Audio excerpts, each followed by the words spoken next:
साध संगत जी बड़े प्यार से कहिए धन निरंकार जी बोलिए सतगुरु माता सुदीक्षा शविंदर हरदेव जी महाराज की जय।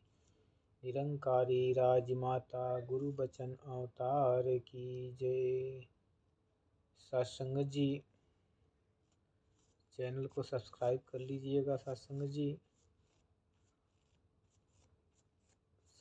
जी दास से विचार रखेगा, आशा जी परवान करिएगा।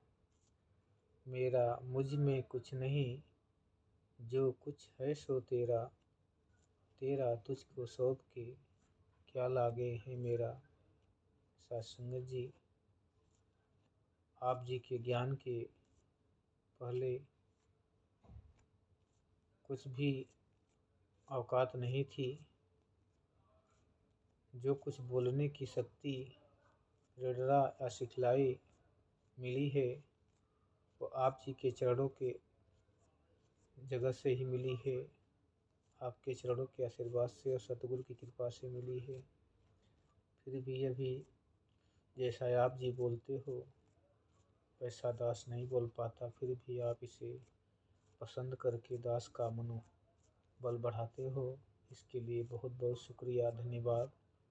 ऐसे ही अपना प्यार दुलार दास के ऊपर बनाए रखिएगा। साध संगत जी मानव मन की आंखें खोलो, व्यर्थ ना समय गवाओ तुम। 8 पहर माया में रह के मन को ना भटकाओ तुम। भूल गया तुम जीवन जाता और जगत से प्यार किया।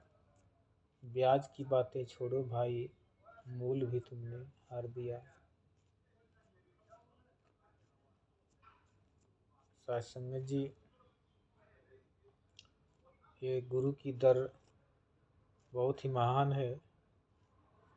इस दर पे इंसान का आना बहुत ही कठिन है। कहते हैं कि बहुत कठिन है डगर पनघट की। साध संगत जी ये डगर बहुत ही मुश्किल है। बहुत सारे कष्टों से इस मार्ग पे गुजरना पड़ता है, तब ये मार्ग मिलता है। अटल विश्वास करना पड़ता है, तब ये मार्ग मिलता है।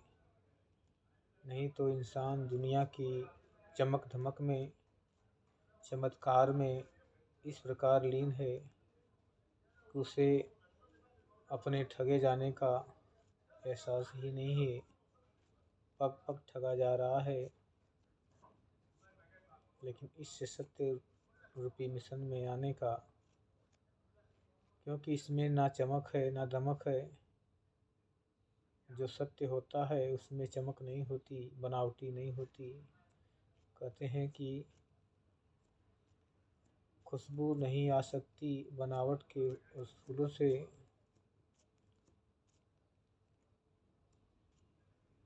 खुशबू नहीं आ सकती कभी बनावट के फूलों से। साध संगत जी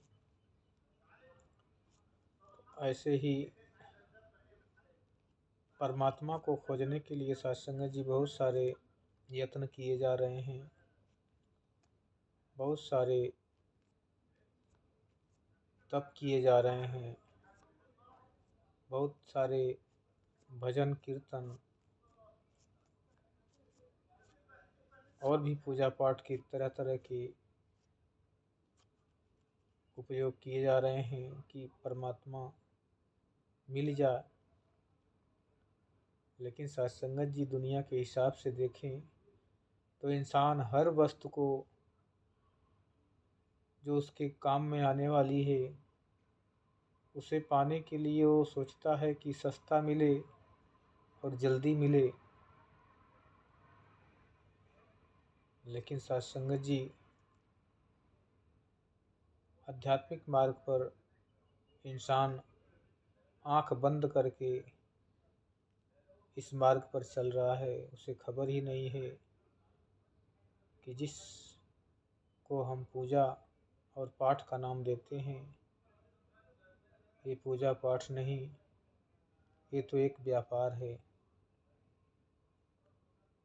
साथ संगत जी, परमात्मा से करार करना कि हे परमात्मा, हे भगवान, मुझे ये वस्तु दे दो, मैं तुम्हें प्रसादा चढ़ाऊँगा। हे भगवान, मेरी ये नौकरी लगा दो, मैं तुम्हें ये चढ़ावा चढ़ाऊँगा। ऐसे ऐसे तमाम माया के बंधन हैं साथ संगत जी, जो इंसान को घेर रखे हैं। ऐसे ही साथ संगत इंसान माया से माया, माया से माया में हर कदम फंसता जा रहा है। इस माया से बाहर निकालने के लिए आज सतगुरु इस भवसागर में नाव चला रहा है। कहते हैं कि भवसागर में ज्ञान की नैया सतगुरु सदा चलाता है। पार है होता इस नैया पे सवार जो हो जाता है। सत्संग जी, इस नाव पे सवार होने के लिए बड़ी मुश्किल का सामना करना पड़ता है। धन्य हैं वो भूत प्रेत जो इस दर तक ला देते हैं। धन्य हैं वो रोग जो ठीक ना होने के कारण इस दर पे लाके जोड़ देते हैं। धन्य है वो लालच जो इस दर पे लाके जोड़ देते हैं। इस दर पे आने के बाद अगर इंसान अपने मन के द्वार को, विवेक को नहीं खोलता है, तो फिर स्लिप करके step two step first step पे ही जाके गिरेगा। इसीलिए ज्ञान लेकर भी ज्ञान का जिसने ना कोई उपयोग किया, उसको लाभ मिला नहीं कोई, ना उसने आनंद लिया। सिर्फ ज्ञान लेने से कोई बात ना बनने वाली है, बिना कर्म के कभी जिंदगी नहीं संवरने वाली है। सत्संग जी, इंसान चमत्कार के पीछे भागता हुआ ऐसा सोच रहा है कि कोई ऐसी तंत्र विद्या मिल जाए जिसको केवल नाम लेने से सारे भंडार भर जाएं, और कोई ऐसी दिव्य शक्ति मिल जाए जिससे मैं सारे रोगों को, सारे कष्टों को ख़त्म कर दूं। कर्म करना कोई नहीं चाहता सत्संग जी की कर्म करके इसको प्राप्त किया जाए, क्योंकि बिना कर्म के जीवन में कुछ भी हासिल होने वाला नहीं है। कहते हैं कि प्यास लगी है तो पानी का नाम लेने से प्यास नहीं बुझेगी। भूख लगी है तो भूख मिटाने के लिए खाना खाना आवश्यक है। तरह तरह के अच्छे पकवानों का फोटो देखना और उसका सिमरन करना, उसको याद करने से भूख शांत नहीं हो सकती। उस भोजन को, उस पानी को ग्रहण करना पड़ेगा, तब भूख और प्यास मिटेगी। ये कर्म है सत्संग जी। इसी प्रकार भक्ति का मार्ग है। भक्ति में हम मन को डमाडोल करके वस्तुओं के चाहत में परमात्मा से अनेक वस्तुएं, अनेक मनोकांक्षाएं प्राप्त करने के लिए तमाम तरह के प्रसादा चढ़ाते हैं। और परमात्मा दयालु होता है, दे भी देता है, बहुत ही कृपालु होता है। जो अरदास होती है, जो मांग होती है भक्तों की, वो दे देता है। लेकिन सत्संग जी दास देखा है जीवन में कि हमें मांगना भी नहीं आता कि क्या अच्छा है क्या बुरा, ये भविष्य हम नहीं जान पाते। जो हमारी ज़रूरत दिखती है हम उसी को मांग लेते हैं। लेकिन सत्संग जी, वही वस्तु जब बिछड़ती है, जब नष्ट होती है, जब दूर जाती है, तो इतना कष्टदायी होती है कि इंसान उस समय कहता है कि इससे अच्छा तो ये नहीं मिली होती तभी अच्छा था। ये बड़ी सोचने की विचार है सत्संग जी। इसीलिए राजमाता जी ने बड़े सुंदर भाव में संतों महापुरुषों को बताया कि हमें मांगना भी नहीं आता, ये राजा है, त्रिलोकी का मालिक है, सब कुछ दे सकता है, और इसके आगे, राजा के आगे छोटी सी मांग रखना बहुत ही शर्म की बात होती है। तुच्छ वस्तुओं को मांगना साथ संगत जी ये अच्छा नहीं लगता। जैसा दरबार है वैसी मांग भी होनी चाहिए। कोई ऐसी वस्तु मांगो जो उपलब्ध होने लायक नहीं आपके हो। वस्तुएं तो कर्म से मिल सकता है, लेकिन जो ये परमात्मा है जिसे लोग तप बल अखंड प्रयास से खोज रहे हैं और नहीं पा रहे हैं, इसको मांगिए। हे परमात्मा, जो आपने ये साधन वाला जीवन दिया है मानव का, साधन धाम मोक्ष कर द्वारा, जो पावें परलोक सवारा, ऐसा जीवन अगर आपने दिया है तो विवेक भी जगाओ। ऐसे संतों से, ऐसे सतगुरु से मिलाओ जो आपके दर्शन करा दें, ऐसी विश्वास जगाओ। साथ संगत जी, जब ऐसा मन के अंदर ख्याल आता है, प्यास जगती है, परमात्मा को पाने की तड़प होती है, तब हमारे कदम ऑटोमेटिक उस तरफ बढ़ने लगते हैं।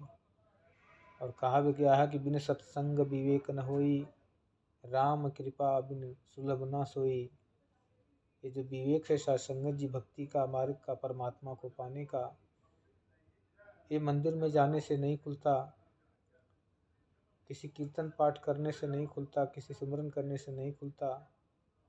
इस सत्संग में जाने से, सतगुरु की कृपा से संभव होता है। अब जब विवेक शक्ति जागृत होती है तब मन को दिशा मिलती है। जब मन को दिशा अच्छी मिलती है तो इंसान का दशा भी बदलने लगता है, क्योंकि हाजिर नाजिर परम पिता परमात्मा अंग संग जब दिखाई देता है तो इंसान भय के अंदर रहकर जीना शुरू कर देता है। हर वक्त उसे सामने परमात्मा का भय बना रहता है कि मैं कोई गलती कर रहा हूँ तो परमात्मा मुझे देख रहा है। क्योंकि साथ संगत जी, जब विद्यालय में टीचर नहीं होते हैं क्लास में तो बच्चे शोरगुल करते हैं, मारपीट करते हैं, लड़ाइयाँ झगड़े करते हैं। लेकिन जैसे ही टीचर एंट्री होता है गेट के अंदर, उसे कहना नहीं पड़ता कि साइलेंट चुप हो जाओ, बच्चे ऑटोमेटिक शांत होके सीधी अवस्था में बैठ जाते हैं, क्योंकि उन्हें एक भय हो जाता है कि अगर अब गलती करूँगा तो मार पड़ेगी। ऐसे ही साथ संगत जी, इंसान जब इस परम पिता परमात्मा को देखता नहीं है, सामने जानता नहीं है, उसे केवल पत्थर में ही भगवान दिखाई देते हैं, मंदिर में दिखाई देते हैं, तीर्थों में दिखाई देते हैं, तो संसार तो इतना बड़ा है, इस संसार में हमें कर्म करना है 24 घंटे। तो इंसान भय में नहीं जीता, भय में नहीं रहता, परमात्मा का डर नहीं व्याप्त होता, इसलिए हर वो गलती कर लेता है। उसे ये एहसास होता है कि परमात्मा मुझे देखता ही नहीं। जबकि पुराण एक बार हर बार बता रहे हैं कि घटघट में विराजमान है, कण में विराजमान है, लेकिन दिखाई नहीं देता है, इसलिए भय नहीं बनता। आज इसीलिए सतगुरु इसको प्रयास को कर रहे हैं कि आओ रब के दर्शन कर लो, कह दो सब इंसानों को मानव मुर्शद बना रहा है, हम जैसे हैवानों को ज्ञान से पहले। साथ संगत जी, ये मन शैतानी ही था, सारी हरकत करता था, लेकिन कृपा सतगुरु की हुई, ब्रह्म ज्ञान की बख्शीश मिली, परमात्मा का दर्शन हुआ। आज ये मन आपके चरणों में जुड़कर निर्मल और पावन हो गया। अब हर भय वो सताती है कि कहीं कोई ऐसी गलती ना हो जिससे परमात्मा मेरे लिस्ट में दुख का कारण लिखे। ये भय बना रहता है। इस प्रकार इंसान गलतियों से बच जाता है, और जैसे जैसे गलतियाँ से बचता है साथ संगत जी, मुक्ति की तरफ उसका कदम बढ़ने शुरू हो जाता है। मन की आकांक्षाओं का मर जाना, शांत हो जाना, पूर्ति हो जाना, लालच लोभ माया से ऊपर उठ जाना, जीते जी, इसी को मोक्ष और मुक्ति कहते हैं। मुक्ति कोई ऐसी चीज़ नहीं है जो मरने के बाद आएगी। जिसका मन जीते जी शांत नहीं हुआ, जीते जी स्थिर नहीं हुआ, मरने के बाद वो शांत नहीं हो सकता सत्संग जी। इसलिए इस भ्रम को निकाल के हमें अपने मन को सद्गुरु के चरणों में सेवा सत्संग सुमिरन करते हुए वही चीज़ हमें मांगनी है ईश्वर से जो हमारे सदुपयोग में हो, जो हमारी ज़रूरत हो। सत्संगत जी और वस्तुओं लेके क्या करने के कहते हैं सत्संगत जी की, जिस प्रकार एक बच्चा एक मेले में जाता है पिता के साथ और पिता की उंगली पकड़कर मेला घूमता है, तमाम मिठाइयाँ खिलौने उसके मन को मोह लेते हैं सत्संगत जी, और पिता को कह कर बार बार कुछ मिठाइयाँ लेता है, गुब्बारे लेता है, खिलौने लेता है, उसके दोनों हाथ भर जाते हैं, आनंदित है, खुशहाल है। लेकिन भीड़ में जैसे ही उसके पिता की उंगली छूट जाती है बच्चे से, बच्चा बिछड़ जाता है। खिलौना हाथ में है, मिठाइयाँ हाथ में है, गुब्बारे हाथ में हैं, जो उसको मन को आनंदित कर रहे थे खिलौने, सत्संगत जी पिता को बिछड़ जाने की वजह से वो बच्चा हाथ में खिलौना लेकर केवल रो रहा है। अब वही खिलौना उसको अच्छे नहीं लग रहे हैं सत्संगत जी, क्योंकि वो पिता की उंगली जो उसका सहारा था वो छूट गया, बिछड़ गया। ठीक इसी प्रकार सत्संगत जी, इस परम पिता परमात्मा का हाथ अगर हम इसके हाथ में अपनी उंगली पकड़ा देते हैं तो दुनिया के सारी वस्तुएं हमें आनंदित करने वाली हो जाती हैं, सुख देने वाली हो जाती हैं। और अगर इसकी उंगली छोड़कर दुनिया की वस्तुओं को हम केवल पकड़ लेते हैं तो इस भवसागर के मेले में, दुनिया की भीड़ के मेले में हमें बार बार रोना, तड़पना और दुख में चित्कारना ही आएगा। सत्संग जी कहते हैं कि दुख का मारा मूर्ख प्राणी रो रो विनती करता है, उस ईश्वर को याद न करता, काम जो इसके करता है। नासवान से प्रीत लगाई, भोग रहा है कई जन्म, कहें अवतार करो जग रक्षा, करके अपना दया धर्म। सत्संग जी, वस्तुओं से सुख प्राप्ति नहीं होती। वस्तुओं की जो लोभ है, कामना है, वो आती है और तृष्णा जगा के चली जाती है। इंसान एक वस्तुएं प्राप्त करता है तो दूसरी वस्तुओं की मनोकामना जागृत होती है। इसलिए मन को सद्गुरु के चरणों में जोड़कर अपने मन को स्थिर करके इस जीवन को सुखपूर्वक परमात्मा के रजा में रहकर जीना ही स्वर्ग और सुंदर है। कहा भी गया है कि शुक्र किए जा तू मालिक का, शुक्राना ही भक्ति है। सत्संग जी, जब तक मन की इच्छाएं शांत नहीं होगी, ये जो शुक्र शब्द है ये दिल से गहराई से नहीं निकलेगा। जब गहराई से नहीं निकलेगा तो ऊपर से कहने से कोई बात बनने वाली नहीं है कि हम ऊपर से कह देते हैं कि शुक्राना भक्ति है, शुक्र है दातार, शुक्र है, लेकिन अंदर से तो तड़प है, अंदर से प्यास है, अंदर से भूख है। ये सत्संग जी राज राज ही रह जाता है। इसलिए हमें अपनी ज़रूरतमंद वस्तुओं को ही प्राप्त करके अपने मन को सद्गुरु के चरणों में जोड़कर संतोषपूर्वक इस जीवन को जीकर पूरे परिवार के साथ खुशहाल रहकर अपने परिवार में जीवन को व्यतीत करें। सत्संग जी, दास आज बहुत अधिक ही बोल गया। बख्श लेना, और जो भी बोलने के दौरान त्रुटियां हो गई हों बालक समझ के बख्श लेना, और अपना प्यार दुलार ऐसे ही बनाए रखना, आशीर्वाद देना। पूरा परिवार सम्मिलित होकर एक रस होकर प्रभु चित्त में लग जाए और सेवा सत्संग सुमरन करते हुए आप जी का भी जीवन और दास का भी जीवन इस प्रभु रजा में सतगुरु की शरणों में बीते। प्यार से कहिए धन्यकार जी।